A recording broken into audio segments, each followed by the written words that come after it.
However good or bad that reform is, it's going to take a long time. It's going to lead to a lot of disruption. Let's touch on the pay freeze. Let's go over to Georgia. What do you think about that? Bit of a kick in the guts, wasn't it? I mean, and also a PR disaster, really. That Not a kick in the guts for those under 60k, though. No, I've seen the clarification today, hence my point on it being not a great PR story thus far, having to clarify things after the fact, you know, the old saying that explaining is losing. It just seems a bit out of touch, I think, still, partly because the damage has been done, right? I want to, before we move on, I want to ask you, because here, I mean, so you were a CEO of a DHB, right? Yeah. Hawke's Bay, as I understand it. That's right, and the Chatham Islands. And the Chatham Islands. Did you see this coming, these major new health reforms, all of a sudden the end of the 21 DHBs? No, I didn't. I was fascinated. In fact, I was in Dunedin when the announcement came out with actually a whole lot of health people. And all of us were actually incredibly surprised, actually, at the courage of the government.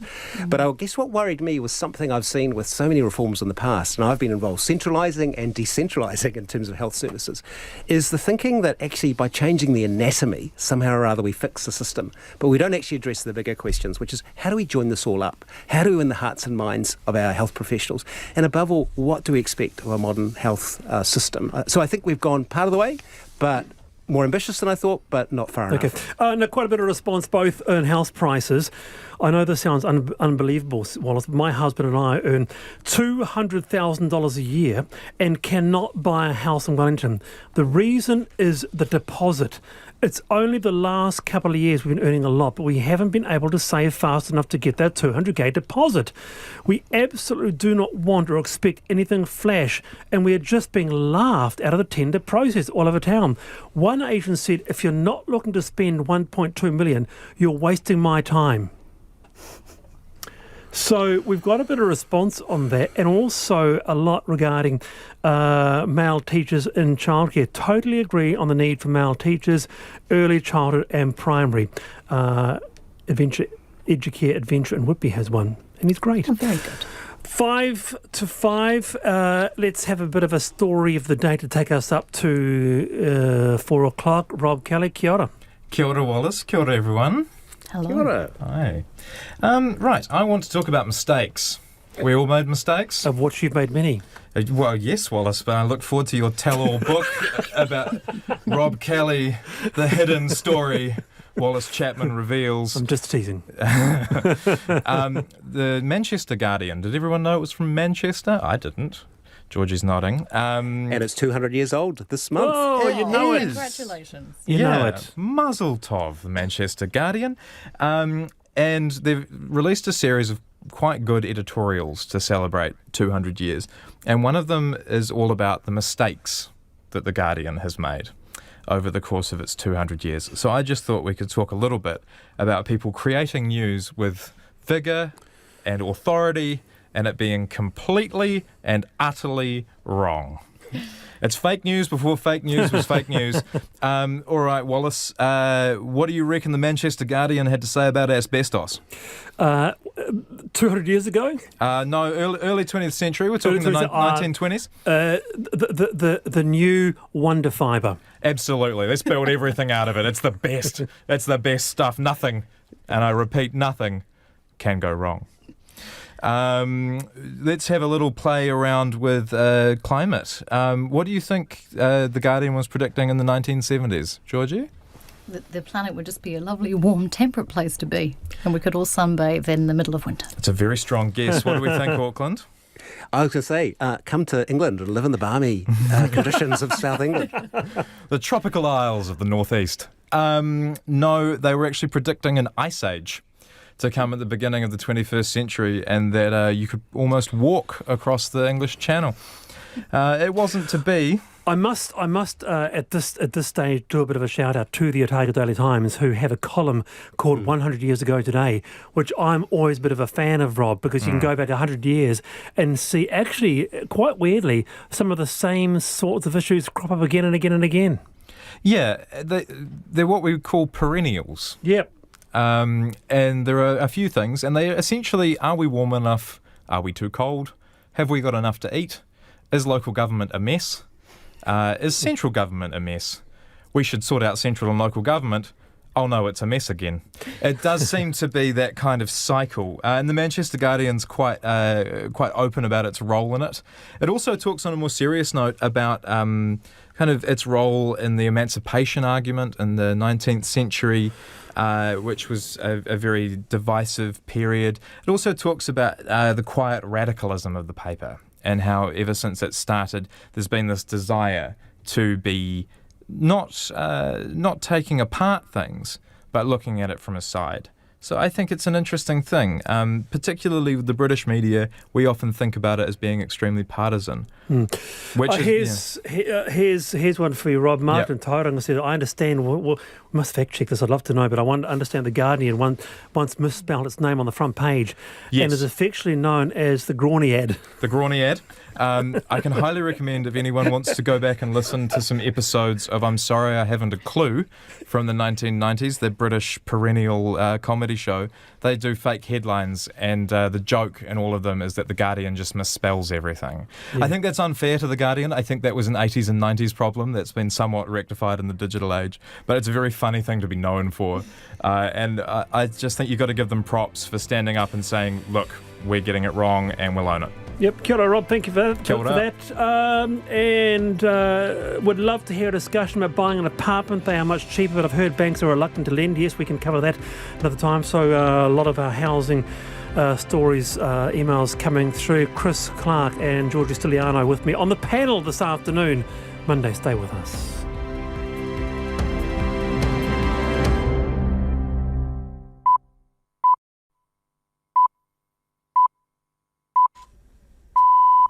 RNZ News at 4. Good afternoon, I'm Marama Tipole. 5 people have been stabbed at a Dunedin supermarket. St John says 3 of them are in a critical condition. The stabbing happened at Countdown's Cumberland Street store in the central city at about 2:30. The attacker is believed to have been disarmed by people in the store, including staff, and the police have taken 1 person into custody. One witness says she believes the attacker was on drugs. Another says he was having a psychotic episode as he used 2 knives to stab people. 2 of the injured are store employees and the other 3 are customers. Countdown's corporate affairs manager, Kiri Hannafin, says she's heading to the scene. I'm having trouble. I've talked to the managers in the store, but I'm having trouble getting much out of them because I think they're in immense shock, but also, trying to deal with the injuries of both customers and team. So no, I'm in Napier, and I'm just going to transfer up to Auckland and get myself down there as quick as I can. I'm quite a bit of shock myself. RNZ will keep updating this story as further news comes to hand. In other news, nearly 2,500 more migrant workers will be allowed into the country for seasonal horticultural work in time for next summer's harvest. The Prime Minister is about to announce 500 rooms in managed isolation hotels will be set aside every fortnight for certain groups.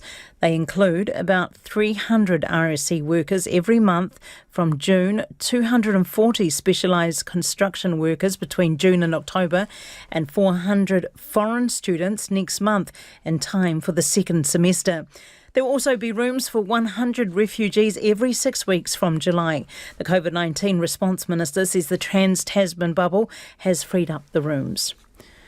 There's been a 3rd night of heavy skirmishes in East Jerusalem between Israeli police, Jewish settlers and Palestinians. The BBC's Tom Bateman reports. The city's surging tensions stem from several causes. Among them is the planned eviction of Palestinian families from their homes in the area by Jewish settlers. The Israeli government has now put the case on hold for several weeks in an apparent bid to reduce the current confluence of events gripping Jerusalem. Later today, thousands of Israelis will flock to the Old City for an annual event marking Israel's capture of East Jerusalem 54 years ago. A flag parade will see Jewish nationalists march through Muslim areas in these, the final days of the holy month of Ramadan. Many fear further confrontation.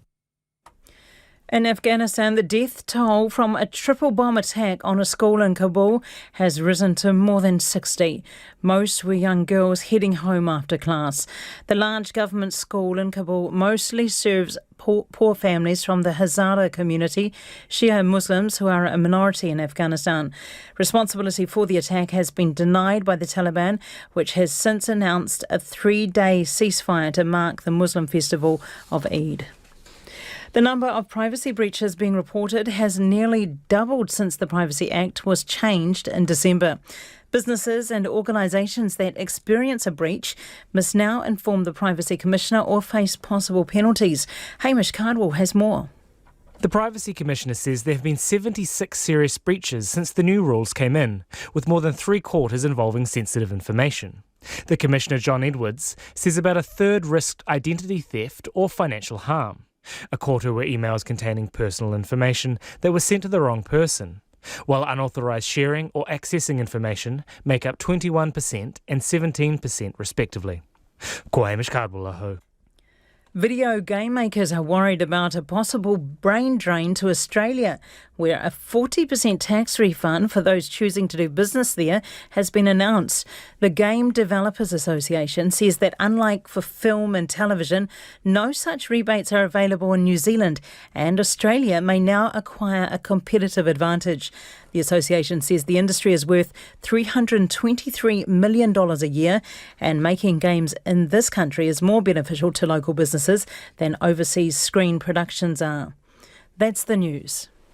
How many people are proactively offered this financial support when they go to work and income? How many of them are told up front, hey, you could be eligible for this, this and this? Only 15% were actually advised that they could be entitled to the unsupported child benefit when they first went to see work and income. 85% weren't even told of their eligibility. Checkpoint with me, Lisa Owen. 5 o'clock weekday evenings on RNZ National. RNZ National funded through New Zealand On Air. Back to Wallace Chapman and the panel shortly. Time now for the short forecast from Met Service to midnight Tuesday. Northland to Taranaki and Taumaranui, also Coromandel, Bay of Plenty and Taupo. Generally cloudy with isolated showers, rain developing about Waitomo, Taumaranui and Taranaki tomorrow evening, possibly heavy. Gisborne, Hawke's Bay and Wairarapa partly cloudy with scattered rain in Wairarapa tomorrow. Whanganui, Taihape and Manawatu, cloudy periods with a few showers today, rain tomorrow evening. Horowhenua, Kapiti and Wellington, cloudy with occasional drizzle, rain at times tomorrow. Nelson and Marlborough, partly cloudy today with a few late showers. Periods of rain tomorrow, heavy about the ranges, easing in the evening. Canterbury, Otago and Southland, mainly fine with high cloud today. Rain spreading north tomorrow, followed by showers and snow to 800 to 600 metres in the south. Bulla, Westland and Fiordland, periods of rain, heavy at times, easing from the south tomorrow. And for the Chatham Islands, cloudy and drizzle at times. Now for the Met Service forecast for the mountains up to midnight Tuesday. For the North Island, Raukumara to Ruahine ranges cloudy with occasional rain or drizzle, becoming more persistent tomorrow evening. Egmont and Tongariro National Parks and the Tararua Range cloudy with showers, rain developing tomorrow afternoon or evening with heavy falls.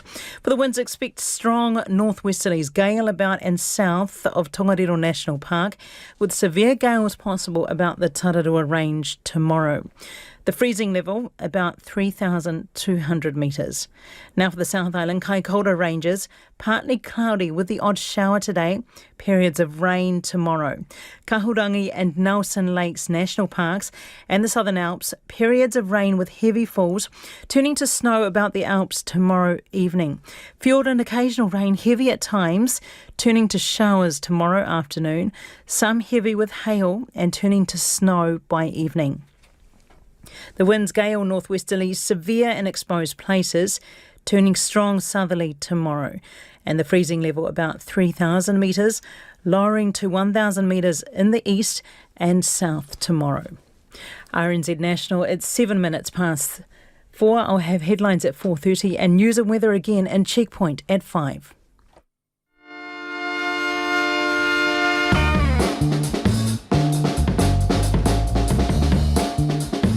panel, RNZ National. I'm Wallace Chapman. Now, just an update. St John now say they have 4 people in their care following the stabbing at a Dunedin supermarket. Earlier, they were saying they had 5 patients. The latest is that 3 people are critical and 1 is in a serious condition. Today, I'm with Chris Clark. He is the CEO of the Wilberforce Foundation and chair of Te Whakaora Tangata, which is a charitable trust. And for the first time on the panel, Georgie Stiliano, who's a government relations consultant and a former ministerial advisor who talked about the lack of males in childcare. We've got quite a bit of response to this. We might come back to this later in the week. Northland Child Space is an amazing daycare. They have some fantastic male teachers who my daughter and the other tamariki love to bits, but it's very hard to find somewhere. Good luck. Kia ora, RNZ. Loved your I've been thinking regarding men in ECE, but there have been no male teachers employed permanently at my primary school since 2006-ish, 15 years, and a school of 500 kids. So thank you very much for your response. You ticked something off there, Georgie, so very, very good. Also today, our small business segment at 4:50. This is really quite something.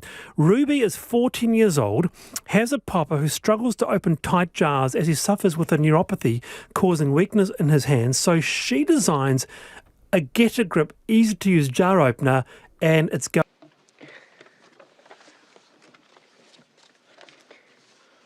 Kia ora koutou katoa. Apologies everyone for the brief delay in coming down this afternoon. I wanted to make sure that I had the latest information to hand on the situation as it's evolved in Dunedin. This afternoon you will have seen that there has been a serious knife attack at a Dunedin supermarket. Police were quickly at the scene and a suspect has been apprehended and is in police custody. At this stage we understand there are 5 victims, 2 of whom have been confirmed as supermarket employees. I'm advised that all 5 have been taken to Dunedin Hospital with stab wounds or other related injuries. At this time we have limited further information to provide, including the formal motivation for the attack. I am advised, and I do caveat that this is early stages, I am advised that at this stage there is nothing to suggest from the police's perspective that this is what they would define as a domestic terror event.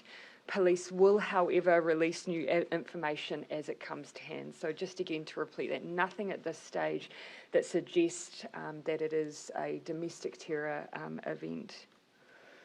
Needless to say, such an attack is hugely concerning, and I do want to acknowledge the really early reports of courageous acts by bystanders who have taken action in order to protect those around them. Our thoughts are with all those who have been affected by this attack. As I say though, we will make sure that you are kept updated. I'm advised that at 5 p.m. Dunedin Police will hold a press conference in order to provide further information, and that will be led by Paul Basham. Coming then to our usual post-cab readout and starting with a brief look to the week ahead. Tomorrow and Wednesday I'm in Wellington and in the House. On Wednesday evening I'll be speaking at the 53rd Ockham Book Awards in Auckland. On Thursday I'll be launching the Child and Youth Wellbeing Strategy Annual Report. That's part of our new reporting regime as part of the Child Poverty Reduction Act. And alongside that, the Child Poverty Related Indicators Report. Then I'll give a pre-budget speech to Business New Zealand with a focus on our plan to reconnect to the world as part of our economic recovery. On Friday morning, I'll be speaking at the Auckland's Future Now event.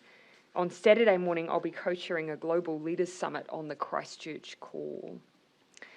Today, though, I have important news with regards to our COVID-19 response. You will have heard us call 2021 the year of the vaccine, but to my mind, it, of course, deserves a dual focus, the second one being the efforts that we're making as a government to reconnect our people to the world. One element of reconnection is ensuring our border settings bring in the people and schools we need to support our recovery. The Trans-Tasman bubble has given us some flexibility in this regard by freeing up spaces in MIQ. So today I'm announcing that over the next 10 months, thousands of skilled and critical workers will be allocated spaces in MIQ to help provide a boost to key sectors. About 500 MIQ rooms will be made available every fortnight for this purpose, including spaces for around 300 REC workers every month from June, with a total of 2,400 arriving by March 2022. I'm advised that roughly 300 specialised construction workers will be able to enter MIQ in these specially designated spaces between June and October, and 400 international students for arrival in June out of the 1,000 previously announced for the start of semester 2. We'll also be ensuring that we have 100 refugees every 6 weeks from July. Of course, noting that refugees have been coming in since February, but that's been on an ad hoc basis. This ensures, under this policy, that we will have an allocation to ensure that we're consistently meeting our obligations under our refugee quota. We've also renewed border exceptions for shearers, rural mobile plant machinery operators, and essential travellers to and from the Pacific. The last 13 months have been tough for many, but have been particularly challenging for our agriculture, horticulture and viticulture sectors. Today's decision should, as I say, see around 2,500 more REC workers entering New Zealand and provide a boost to our rural communities and take some pressure off. These workers will be doing harvest preparation, picking autumn and summer fruit, harvesting grapes and pruning through winter. The 300 specialised construction workers will facilitate the progress of key infrastructure projects which are central to our recovery, such as the Auckland City Rail Link, Transmission Gully, and Te Pai Christchurch Convention Centre. Meanwhile, the 400 international students underscore our commitment to international education, and Minister Hipkins will say more on that in a moment. In terms of New Zealanders wanting to return home, vouchers will remain available online in our allocation system. More than 20,000 rooms will be made available over the next 3 months for this purpose. There is currently excess capacity in MIQ, so we're not experiencing the same levels of demands as previously.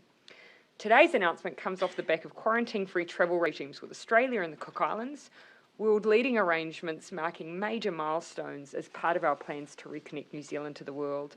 And all three show the momentum we're building, seizing those opportunities that have been created through New Zealand's collective response to COVID-19 and the work of our team of 5 million.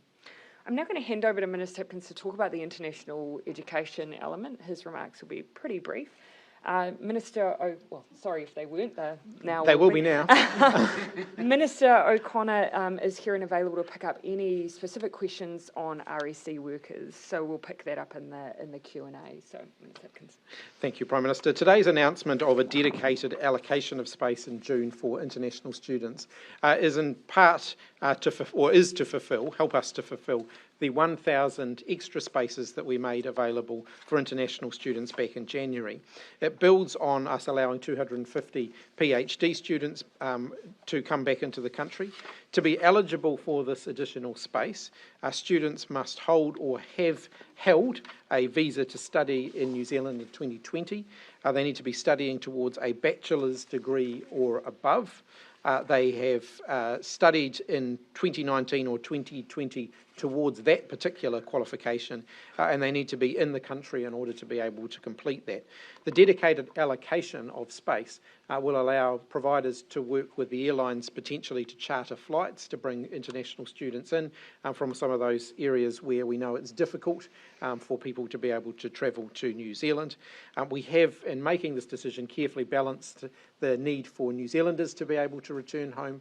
We are seeing at the moment lower demand for our managed isolation facilities. As the Prime Minister's indicated, around 20,000 rooms available over the next 3 months. Now is a good time for New Zealanders to return home who want to return home. There is space available, and I would add a word of caution that it is possible that demand will increase again later in the year. So now is a good time for those who need to get back into New Zealand to take up those vouchers that are available. Thank you. Okay, I think we'll leave to questions, Minister O'Connor. So anything further on REC and international students? Jason? I've got questions about the status. Yeah, sorry, Tova. If demand does ramp up for the MIQ facilities from New Zealanders, will we turn the tap off for these guys? So what we work our way through carefully is a combination of, we monitor group allocations and the number of vouchers that we're releasing through the managed isolation system. If we started to see that we were becoming oversubscribed for managed isolation, then we would be able to consider, for the vouchers I should say, we'd be able to consider whether we released further group allocations. The group allocations that we've announced today, we're confident that we're going to be able to meet those. The RSE one is an ongoing one, the others are more time limited. But we obviously have the ability to make further decisions depending on what demand from returning New Zealanders does. The reason we've spread it out, though, is to ensure that we can do two things. Give certainty to the horticulture and viticulture sector for their planning, and by doing that with those smaller numbers over a period of time, that also takes off a bit of pressure for the unknown demand that we often get from New Zealanders seeking to return home. Situation in Dunedin, is there any suggestion that it's gang related, and is there anything you can tell us about the victims as well, any identifying features to put people's minds at ease? Already you would have heard that, of course, they've identified that some have been workers from within the supermarket that's affected. Other than that, I've been given no further details on the nature of those who have been affected, other than obviously those early reports that some bystanders have become involved in order to try and de-escalate the situation and protect others. And I know that all of us would just want to acknowledge that those were courageous acts, and we're thinking of them and their families at this time. The advice that I've had from the Commissioner of Police is that they are still working through the motivation, but their early assessment, because we need to establish very early on if it's considered to be a terror-related event. There are other elements of our system that we stand up very quickly. Their initial assessment is that it's not, but I do want to give them the time to make further assessments as to what has happened today here in Dunedin. Able to make or come to that conclusion that it wasn't? Because they have some early indications of some of the underlying factors that may have contributed, but I think they want to give themselves just a little bit more time before they make public statements on that. So I'll allow them to do that. Tell us what those underlying... I don't feel comfortable sharing their current view on what has happened here until they're ready to do so.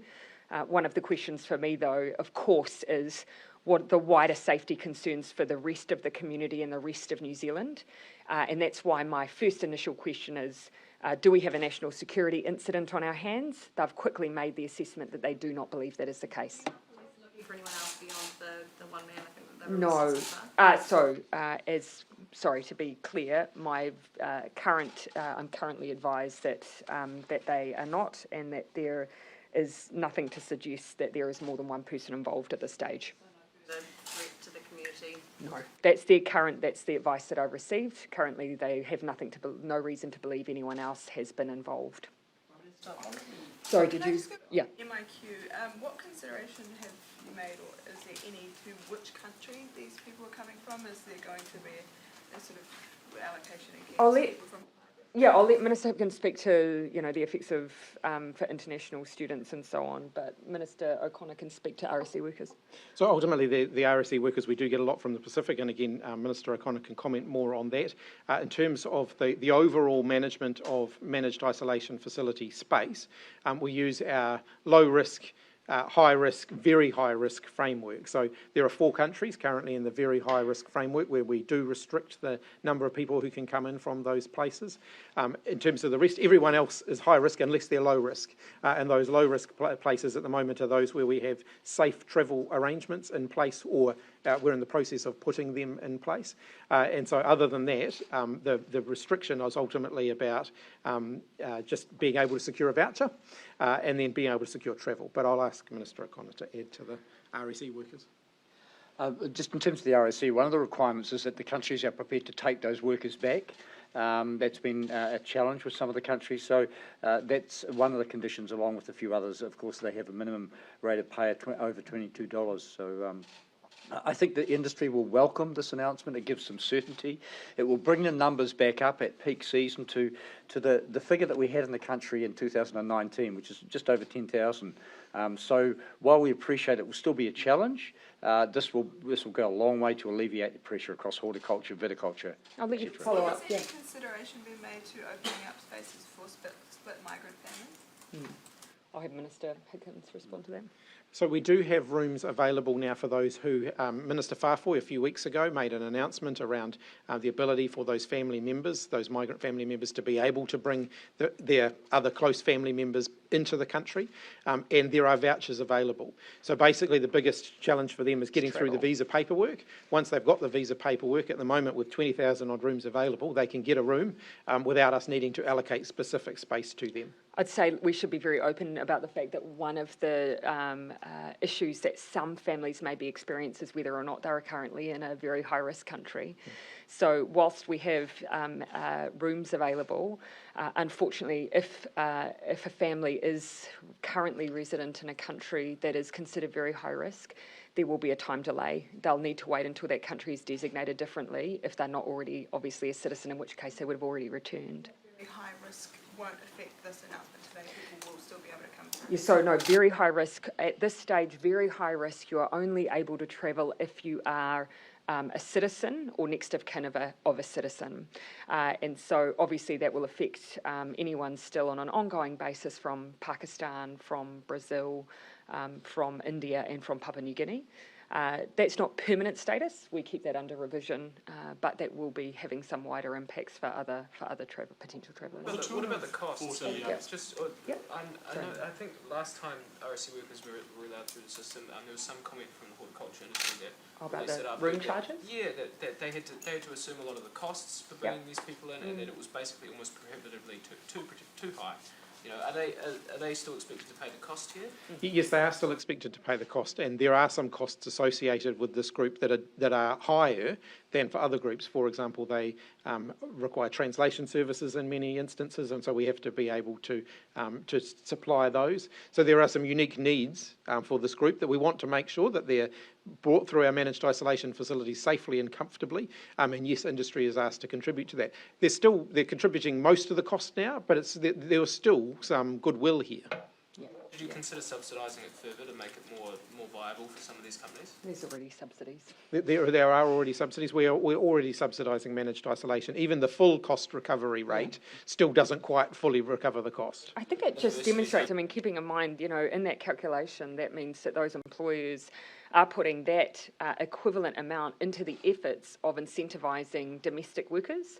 So that means really the RSC workers that are being accessed, it is demonstrating that is where there is genuinely critical need. Universities won't be paying for the students, I take it, right?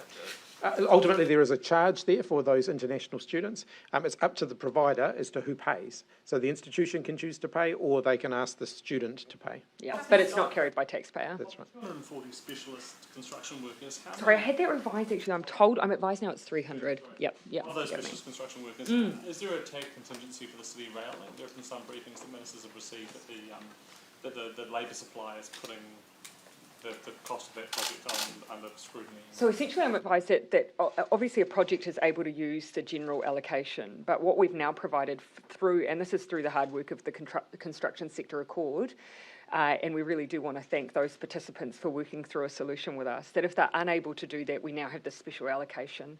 That means that we hope, not see delays in critical projects because of an inability to access MIQ. Link factor in specifically to this decision? You will have heard that we do believe that it will help with ensuring continuity and facilitating the delivery of City Rail Link, but also Transmission Gully and Christchurch Convention Centre, just to name a few projects. I'll just check whether or not Jenna on the subject was as well. Oh no. Minister Hipkins. He'll stay. That's fine. Did you ask on RSC? Oh, not RSC. Okay, just because International education. Oh, no, Minister, I might release Minister O'Connor then if there's nothing further on RSC or... What about me? Yeah. Great, thank you, Minister O'Connor. Gina. Minister Hipkins, we spoke to people in Auckland today who had bookings to get a vaccine, turned up, were told there was no record of their booking and had to rebook. Have you been given any information about why this is happening? No, that's news to me. At the moment, DHBs are using their own localised booking systems. I don't know whether it would be a primary care booking system that's in question here. The national booking system is gearing up to go live over the next month, and that's what will be used when we get into the big scale up. If you're having this kind of problem when we're not at the big scale up, how much of a problem Well, that's one of the reasons that we're developing a national booking system, so we won't have this when we do get to those big numbers each day. Yeah, and I think what we've said all the way through is that in this period, we are dealing with numbers that match the vaccines we have available. In that time, we are trialling, piloting our new booking systems that will be used in the large-scale rollout. We may, from time to time, identify issues with those regimes. We absolutely acknowledge that is going to be part of our preparation. So whilst I don't have the details of what's happened there, we will have to iron out some of those details before we get to the point where we are asking all New Zealanders to come forward for a vaccine. So decommissioning facilities by the I will. Yeah, let me canvass around then, Gina. I will come back to you. Yeah, what's happening Jane. with decommissioning facilities that you talked about when the Trans-Tasman bubble was first opened? So I can confirm that we are decommissioning the Ramada facility in Auckland, which is the one that we've been using for the Australian deportees. It's a small facility, and I asked for advice on whether we could repurpose that as a general use MIQ facility. But the nature of that facility, for example, it doesn't have its own kitchen and so on, would make it difficult for the use as a more general purpose facility. We're talking about, I think it's about 60 rooms, so it's not a big facility. At the moment, that's the only one we've made the decision to decommission. Other decisions are still pending, so we're still looking at that, and that will also be tied up with the review work we're doing around ventilation systems and so on. If we find that through that work there are any that we have risk associated with that we don't think can be mitigated, then we would consider that. Where is that work at that's been going on obviously for quite a while, particularly the ventilation system? So is that nearly... One of the challenges with the ventilation systems work is you need to do that really well, you need to have the facilities empty. So the first phase of the work was to do the desktop review. You can do that while people are in there. But then to actually get in there and have a good poke around in the air conditioning systems, you need to empty them out. And we can't empty them all out at once. So what we've been doing is working our way through, emptying out facilities, doing that more invasive work, and then filling them up again. And so as a result of that, we're starting to develop more of a picture now. It's looking good.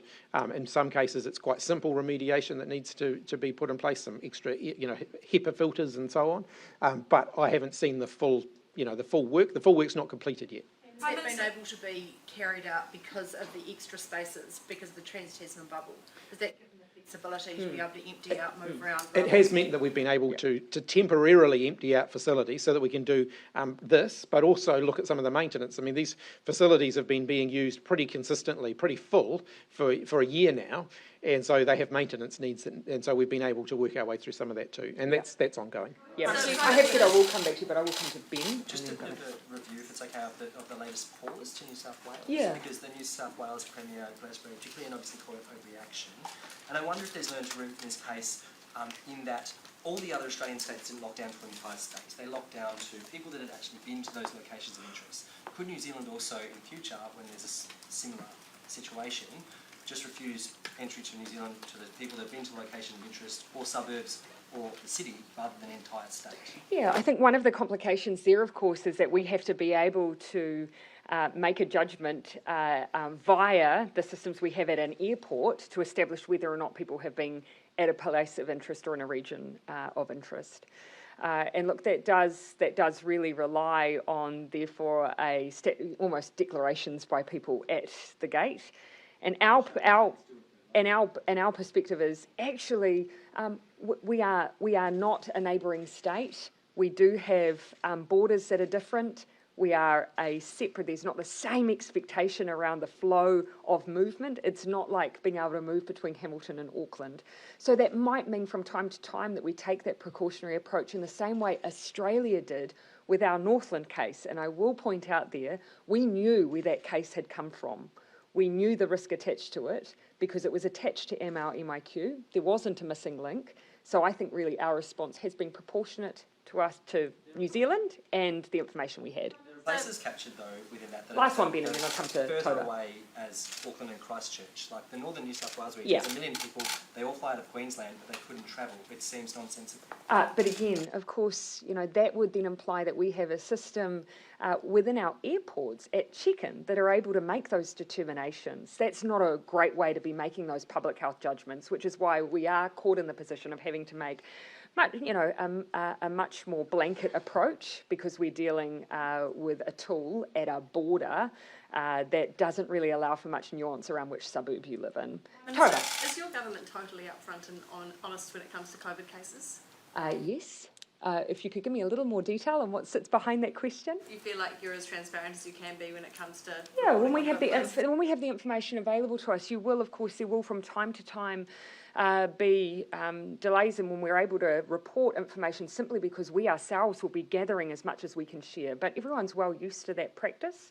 We have regular reporting cycles. We'll give what we can at the time that we have it. Yes, but we've put it in site. We have put it at times of the day. And we use that to make sure we have all the information before we come before you, because whilst we might get information through, say, in a morning testing round, we want to make sure that when we stand in front of you, we have a bit more than just simply a notification around a case. But everyone past year is well used to that. Were you surprised by the public backlash to the pay freeze announced last week? Oh, look, when I read some of perhaps what those who are reacting are reading, and if they're left with the impression that, for instance, we're not going to follow through on existing agreements, or that we're not going to continue to allow pay progression, then perhaps that reaction isn't surprising, but it's also wrong. I think probably, for us, it was a given that we would not walk away from agreements we have already signed up to, and nor would we walk away from people being able to move up for their pay bands. We certainly, looking at some of the coverage around it, certainly believe we should have put more emphasis on that, so people were very clear. And for that, I again would emphasise collective agreements stand. Our obligations to negotiate stand. The fact people move up their pay scales still stands. And I will continue to highlight that, whilst also highlighting that we are in a tough post-COVID environment right now. With the PSA, Jason. You're meeting with the PSA tomorrow. Is there any scope for any sort of reversal in this position? No, look, we're still clear on what the guidance set out, and our rationale for that, which is, we have persistent inequality in New Zealand, and a quarter of our public sector workers are in that bottom, 60,000 or less. We want to see a lift there, and that's what we committed to, trying to see a lift there. Some governments in the past, when they've had significant economic shocks, have taken a blanket approach. Our view is, despite the times we're in, that's not right. We want to see those in the lowest pay brackets move, and of course at the same time existing pay bands mean that other workers will continue to progress too. Prime Minister, we've spoken to people in DHBs who've been frontline testing staff over the last year. You already lost 2 staff in the last week since this announcement. Is it really you're not returning at all on this? Oh, look, again, for all of them, we've said this all the way through, for every single worker who has been with us through COVID, they have the gratitude of every single New Zealander. But our responsibility to them as well is to make sure that we can do all of the things we need to do for health and for public health. That means continuing to employ nurses that we need to take pressure out of the health system, continue to provide the services we need to keep people well and safe. And so that does mean we have difficult decisions we need to make. And one of those difficult decisions is that actually there are very low paid workers in our health sector. We've got to keep moving their wages, but we won't necessarily be able to move pay bands for every single worker. How much you're actually gaining from that? Oh, and I'm going to defend that very, very strongly.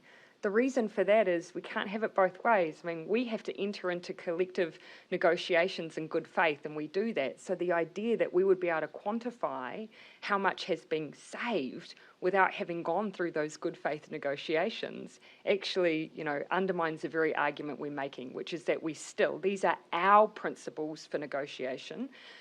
The unions will have theirs, and then we come to the table. Faith when you've said clearly, but you're not going to be giving pay rises to over 60k. Is it your starting position? Of course, I think we have a duty to put out what our principles are for those discussions, of which included in those, of course, are around the principles around collective bargaining.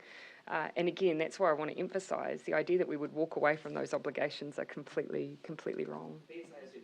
industrial action in response to this. Are you worried about that? Yeah, I'll have Minister Hipkins speak to that point, but I just to come back to the meeting that I'm having tomorrow, that's one that actually I have regular meetings with the PSA, and so that's been scheduled for some time.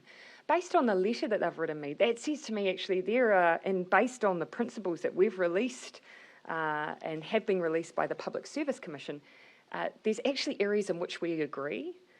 Pay equity is a huge focus for both of us.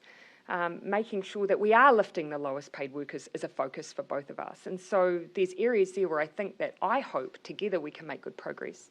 But on action. Look, perhaps if I could draw people's attention to what the actual guidance that was issued is. And in terms of that middle group of income earners, so adjusting the pay for lower to middle income earners in restricted circumstances, we particularly talk about the sorts of circumstances in which that would be considered. So it includes things like modest progression within a band, demonstrable recruitment pressures that can't be addressed solely through modest progression, increase in or changes to the remuneration system consistent with the rest of the guidance that we've issued, because there are instances where unions have been negotiating different pay systems. But also, really importantly, is the last bullet point on that, which is wherever an increase is proposed, it's comparably less for those it's more for those on low pay than for on high pay. And one of the challenges that we've seen over the last 3 years is broad percentage-based increases actually increase the gap between the lowest paid workers and the highest paid workers, because a 2% increase for someone on $90,000 is double the amount that a 2% increase for someone on $45,000 is. And so we've been very clear as a government, we've got to move away from those broad across the, those across the board percentage increases that actually increase inequality. And so what we're saying is we want to see those increases, the bulk of those increases, going at the lower end of the pay scale.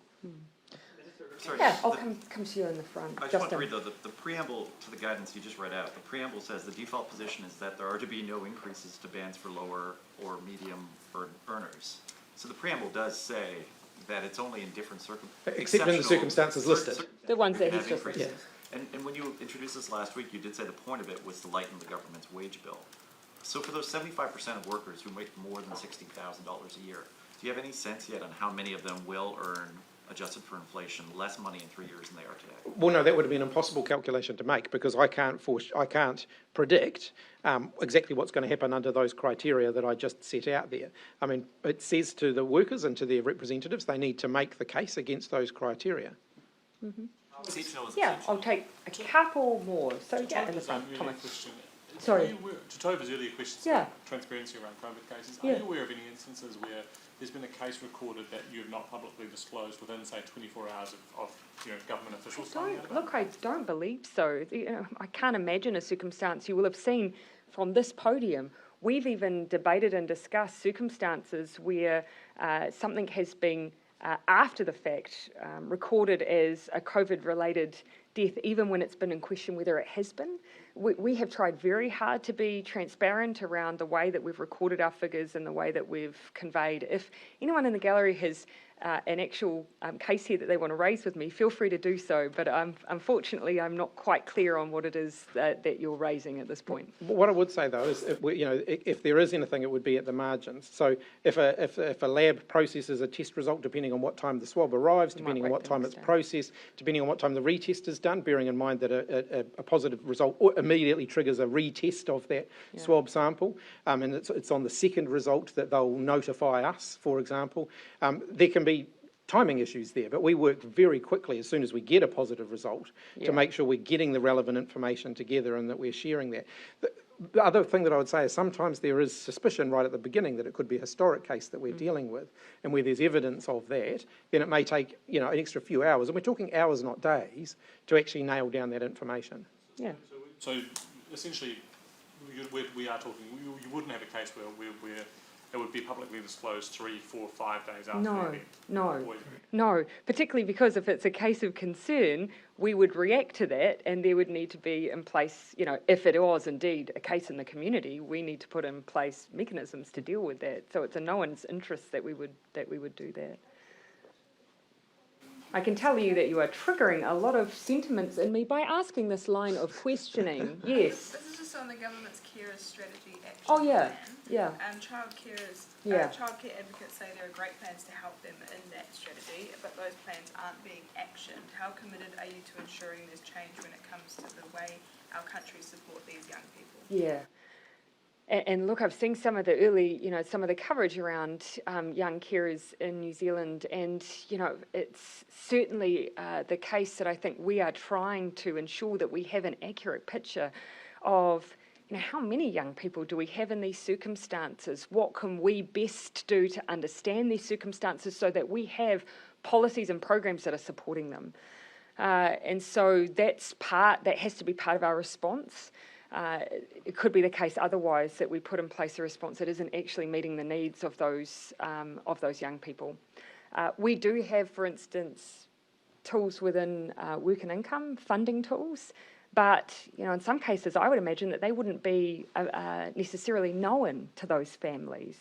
So how do we make sure that no one is missing out on their entitlements? So certainly, some of the feedback to me is we are just still trying to build an accurate picture of how many young people are in these circumstances.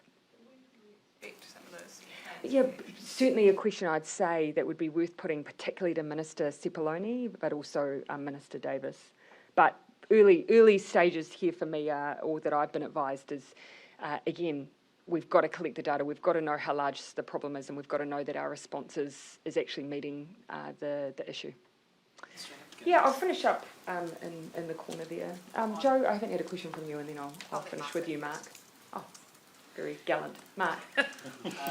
On international students, for students who would have applied and gotten into a university and then been in the process of trying to apply for a visa, but the sort of visa suspension came in before they got that, will they have any sort of flexibility here in being able to apply for a visa to come over when they already have received that offer of study? So the feedback that I've had so far is that we will be able to fill that 1,000 places that we've allocated with those who meet the criteria. Of course, if the opportunity arises to allow for more, then we would look again at whether there are others. You can see the direction of travel that we're talking about here. So where that is progressively working our way through different categories of students who have the greatest claim to be to come back the soonest. Prime Minister, on the situation in Dunedin, is it your sort of preliminary understanding that the individual who was arrested is known to police? I think I'll leave that to police if I might. I don't want to overstep in the information that I share at this early stage, but hopefully they'll be able to provide you that information in 15 minutes. Joe, just to finish up. The He Puapua report. Yeah. Just to check, have you read the whole thing? And also, Judith Collins at the weekend raised another section of that report around Department of Conservation Land. What's your thoughts, I guess, on her interpretation of that connected to the report? Yes, I have read the report. It's fair to say when I was first questioned on it, I had not. That's because, of course, it had not gone through any formal process through Cabinet or Cabinet committees or, consultation amongst wider ministers. When it comes to what's being raised by the Leader of the Opposition on conservation, I actually would give the same response that I gave on issues around the UN Declaration on the Rights of Indigenous People. Here we have something that, again, hasn't been formally received by the government. It's been a piece of work that was commissioned and that's publicly available. That work has been put on the conservation website. That work started because the courts challenged whether or not DOC were fulfilling their obligations as set out in legislation that's been around for decades. So again, I come back to what's the motivation here? Because when National were in government, they did plenty to make sure that they were working collectively and collaboratively alongside iwi. I have a number of examples, Te Urewera probably being the most significant. So at that time, no discomfort, and now they're in opposition. Apparently they've changed their mind. Recommendations, proposals, whatever you want to call them, in the report. A lot of them are things that I guess, have... Sorry, in which report are you referring to? Sorry, in the He Puapua report, yep. If you look at the proposals within there, there are a lot of things that, would make sense to do, perhaps are in place. Some of them obviously have started to happen with the likes of Māori wards, for example. Have you sort of, I guess, been through it since you've read it and identified things and said, well, this is something we would do, and is that separate to the fact that the report exists? No, I personally have not done that because, and actually to your point, yes, some of the things we've been progressing have been separate. I mean, the work we've done in health, we flagged that even before the election. And so I think the Minister of Health himself had acknowledged that that's work he had done and was doing without even having read at that stage the report that the opposition is very fixated on. So these are things we've been progressing regardless. The report itself, it hasn't again come through Cabinet, hasn't been integrated into any work programs because we haven't decided what our next steps are. Take that paper? Look, I don't have a set timeline for that, but the whole point of it was to say, hey, look, what's the process for us to go out and talk to New Zealand about how we uphold this declaration that the national government signed up to? So there will be public engagement on it. That's got to be part of the way that we deal with those obligations. Okay, thank you, everyone.